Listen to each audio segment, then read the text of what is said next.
The problem with the African continent too is that they boarded, Europeans boarded off the African continent where you need a passport to go to the next country. But in Europe, you could take a train from Italy it's border free.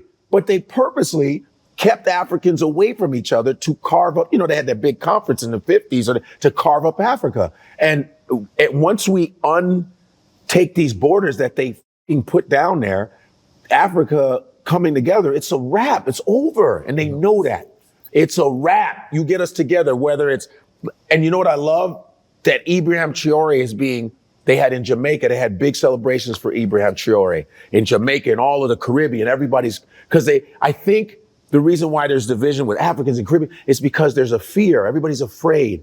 They want to see an example of, we actually can stick together. So with Ibrahim, he's so dope with it right now. And he has military backing him up. So he's like, nah, I ain't afraid of this. You getting out of our country. We're going to put all our people to work. Now everybody's starting to go, hey, So now it was fear. I think it's more fear. Fear of what though? Fear of not working. It not working, because they always used to say, like J. Edgar Hoover, who ran the CIA, said the biggest threat to American security is a black messiah.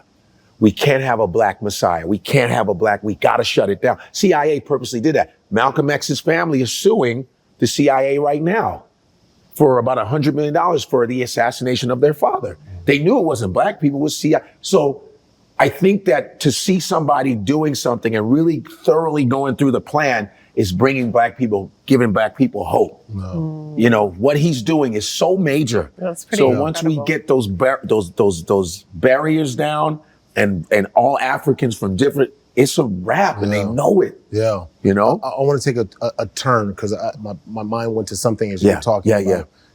Like the African countries taking it back. And I was kind of going back to adoption.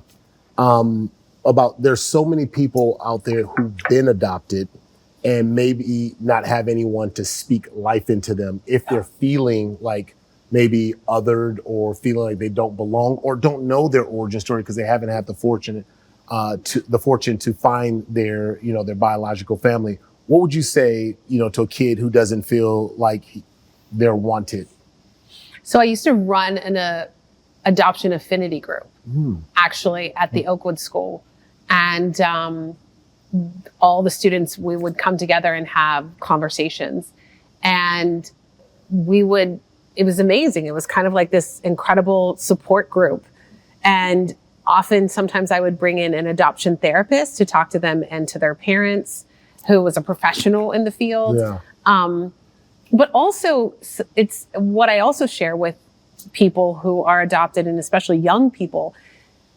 Sometimes we don't know the circumstances of our birth parents. And my birth mother had health issues, and if she hadn't placed me in adoption, I would have been without a mother at a very young age. So it's really interesting. We get so hurt and feel unwanted and so on. Sometimes there are violent situations. Everyone has a different story about why they're placed in adoption. And I read a letter and I told my students this.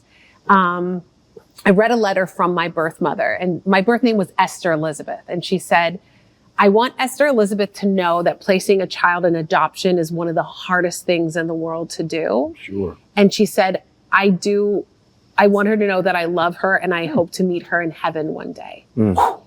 And one of the parents of one of the adopted students said, you always share about your father's side, but could you share about that letter from your mother? She said, because I feel like sometimes our kids don't know what the birth families might be going through. So I think that's what I would share with young people and adults for that matter. We don't know. This is when I come back to what people have been through. And reading that, like, as adopted folks, we tend to feel unwanted and we need to prove ourselves. We usually adopted kids, when talking to an adoption therapist, she shared this, we either become overachievers or we act out so much. I'm going to be so great so you love me and you won't want to replace me. I'm going to act out so much to see how much you really love me. Yeah. So there's like a thing that we do. A trauma. Yeah. So what I'd say is, like, be great to yourself, be patient with yourself, and know that your parents probably did the best that they could. Yeah. And sometimes people are born out of rape. I mean, it's a difficult situation. That's not my situation, but I'm just saying. So many different variables of that. And, you know, I do have to ask, like, on your mother's side, she writes that beautiful letter. What happened with your father? How did your father and your mother get separated? So my father came over from Sierra Leone. We didn't even talk about that. And to go to school in West Virginia. His brother was already there going to school. That's how they do it. He met my mother and they spent the summer together. He didn't know she was pregnant. She didn't know she was pregnant. He had gone back to school in another part of West Virginia. She reached out and she said, I'm pregnant, but he goes, okay, so what should we do? And she said, you should stay in school. I'm going to take care of her. And he said, okay. She kept me for 9 months. And then she said, you know, this is too hard. I think we should really give her to a family who can give her everything she needs. You're away in school. You should stay. And I think this is too hard. So that's when I was adopted. And I said to my birth father, if there's a day that goes by that you feel guilty, please don't. Because you've given me one of the best families in the world. Man, for real. And now I'm going to get to know you too. So how do we do this? How does your adopted father and your father, I'm going to call it your bonus father. So I call my father and my dad. Your father and your dad. Yeah. And how do they get along now? Oh, great. I took them over. I took my parents Oh, that's to great. meet my birth family in Sierra Leone. And it was magical. And they've traveled the world. So they were so helpful. They were probably more comfortable than I was the first time meeting everybody because I was like kind of overwhelmed by everything. Yeah. But they were just. This is your uncle. This is your cousin. This is your. Everyone's And they're like, speaking Mandy. She don't even know it. Right? It was wonderful. And my mom, who was an educator, she since passed away, but she actually was doing we were doing classes with the kids. It was so fun. It was so special. So your adoptive mom passed away? Yeah. Oh, okay. Both my birth mother and my adoptive and my mom who raised me both have passed away. Okay. So my dad and my birth father are still alive. Around. Okay. Isn't that interesting? That's wild. Usually it happens the other way around. The other way around. That's crazy. That's so crazy. Yeah. You know, I had this, just hearing your story makes me think about, my childhood and just growing up.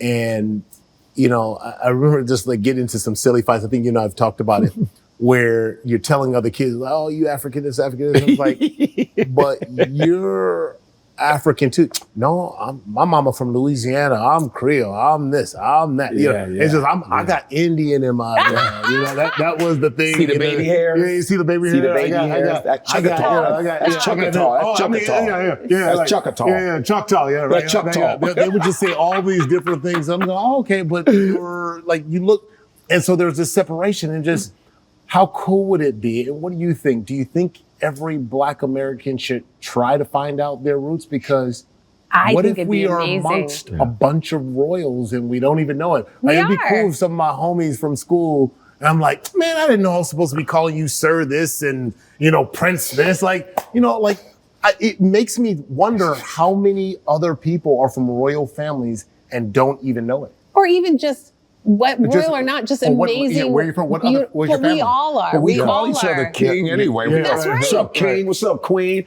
We gonna tack it on anyway. Call me Lord, dog. But you know what's so funny is I see people. There was a woman I saw the other day, and I'm like, "Where's your family from? You look just like my family. Where's your family from?"